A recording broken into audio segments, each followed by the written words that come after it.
नहीं, आज सभी कार्यकर्ताओं से जो हमारा सदस्यता अभियान चल रहा है उसकी गति के लिए आज सभी कार्यकर्ताओं से चर्चा हुई है कि जो हमारा टारगेट है उस टारगेट को हम 1-2 दिन में ही अचीव करें।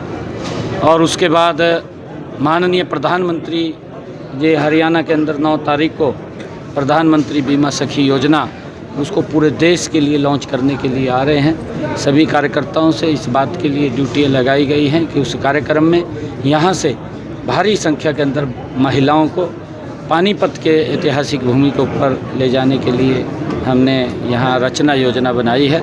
आज के 2 कार्यक्रम थे, उसको लेकर के सभी कार्यकर्ताओं से बात हुई है और लगातार हमारी सरकार मजबूती से प्रदेश के अंदर जो हमने वायदे किए थे उन वायदों को धीरे धीरे करके आगे बढ़ाने का काम कर रही है और हम और गति से आदरणीय मोदी जी के नेतृत्व में हरियाणा प्रदेश को बिना भेदभाव के आगे बढ़ाने का काम हमारी सरकार करेगी। कांग्रेस, क्योंकि जब उनके पास कोई मुद्दा नहीं होता और मुद्दा नहीं होता तो तरह तरह के अनर्गल प्रचार कांग्रेस करती है। पहले तो वो झूठ बोलने का काम विधानसभा लोकसभा चुनाव के अंदर किया है और अब जब उनको हार का मुंह देखना पड़ा तो अब वो ईवीएम को दोषी ठहराने का काम कांग्रेस पार्टी कर रही है। ये दुर्भाग्यपूर्ण है। कांग्रेस अपने क्रियाकलापों की तरफ नहीं देख रही है, दूसरे किसी न किसी के ऊपर तोहमत लगा करके अपने आप को बचना चाहती है, क्योंकि कांग्रेस पूर्ण रूप से उनके पास ना मुद्दा है, ना इनकी नीति, ना नीयत है, ना इनका नेतृत्व है और ये सदमे के अंदर घूम रहे हैं। ये इस प्रकार के इधर उधर के आरोप लगा रहे हैं। आज पूरा देश इनके उस झूठ को समझ चुका है। कांग्रेस को चाहे महाराष्ट्र है, हरियाणा है, उसको बाहर का रास्ता दिखाने का काम देश के लोगों ने किया है। आने वाले समय के अंदर नरेंद्र मोदी जी के ऊपर और बड़ा विश्वास देश के लोगों का, प्रदेश के लोगों का बड़ा है और मोदी जी के कामों को लोगों ने मुहर लगाई है और मोदी जी और गति से देश को आगे ले जाने का काम करेंगे।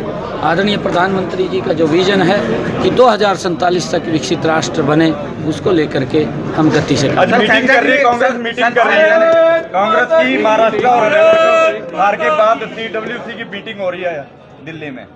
नहीं, देखिए, ये उनके पास मैंने कहा है कि मुद्दा नहीं है।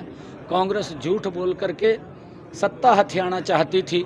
कुछ स्टेट के अंदर झूठ बोल करके उनका चला भी है, उनका तंत्र चल गया है, क्योंकि 5-10 सीटें बढ़ाने में, क्योंकि अब की बार तो कांग्रेस साफ हो रही थी। जब साफ हो रही थी कांग्रेस तो उन्होंने कहा कि कैसे बचा जाए, तो उन्होंने झूठ का सहारा लिया, पवित्र संविधान का सहारा लिया और झूठ फैला दिया संविधान को लेकर के। तो लोगों के अंदर ये झूठ थोड़ा गति से गया और अब उनके पास बैठक में भी विचार करने के लिए कोई मुद्दा नहीं है। अब तो बाहर निकलते हैं या अंदर बढ़ते हैं, चाहे घर में अंदर बढ़ते हैं या घर से बाहर निकलते हैं, ईवीएम को कोसते हैं कि ईवीएम को, क्योंकि जब जहां से वही कांग्रेस का प्रत्याशी जीतता है वहां भी तो ईवीएम थी, वहां नहीं थी। फिर झूठ क्यों बोल रहे हैं? झूठ नहीं फैलाना चाहिए। अरे उसकी क्रेडिबिलिटी के ऊपर कांग्रेस ये उंगली उठा रही है, दुर्भाग्यपूर्ण है और लोगों ने कांग्रेस को नकारा है। कांग्रेस के नेताओं को ये समझ जाना चाहिए कि अभी तो ये हालत हुआ है, 2029 के अंदर बिल्कुल सुपड़ा साफ होगा, कहीं कोई दिखाई नहीं दे, क्योंकि झूठ भी नहीं बिकेगा। झूठ बिक लिया जितना बिकना था। सर, शैलजा ने पत्र लिखा कि हरियाणा के जो नशा मुक्ति केंद्र हैं, आपको पत्र लिखा है बकायदा आज ही कि वो सफेद हाथी साबित हो रहे हैं, कोई खर्चा नहीं हो रहा है, काफी सालों से बजट अटका पड़ा है, कुछ नहीं आ रहा। आज पत्र लिखा उसके साथ सड़कों के मुद्दे को लेकर लेटर लिखा है। 2 चीजें कह रही है शैलजा।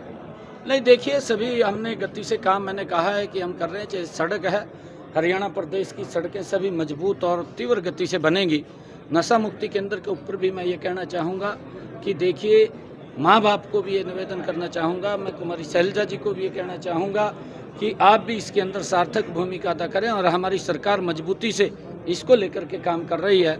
ऐसा नहीं है, नशा मुक्ति केंद्रों के अंदर जो व्यवस्थाएं, सुविधाएं हैं, वो लगातार सरकार देने का काम कर रही है। अगर कहीं कोई विशेष किसी के अंदर दिक्कत है वो हमें लिख करके भेजे तो हम उसके ऊपर तुरंत कार्रवाई करेंगे। मैंने कहा है कांग्रेस और केजरीवाल दोनों एक ही थाली में बैठ कर के खाते हैं, और जब दोनों एक थाली में बैठ कर के खाते हैं तो दोनों झूठ तो बोल लेंगे। वो उसका झूठा कह रहा, वो उसका झूठा कह रहा। जब दोनों एक दूसरे के झूठ के अंदर फंसे हुए हैं तो झूठ तो बोल लेंगे। उनके पास आरोप लगाने के लिए कुछ नहीं है, उनके पास झूठ बोलने के लिए।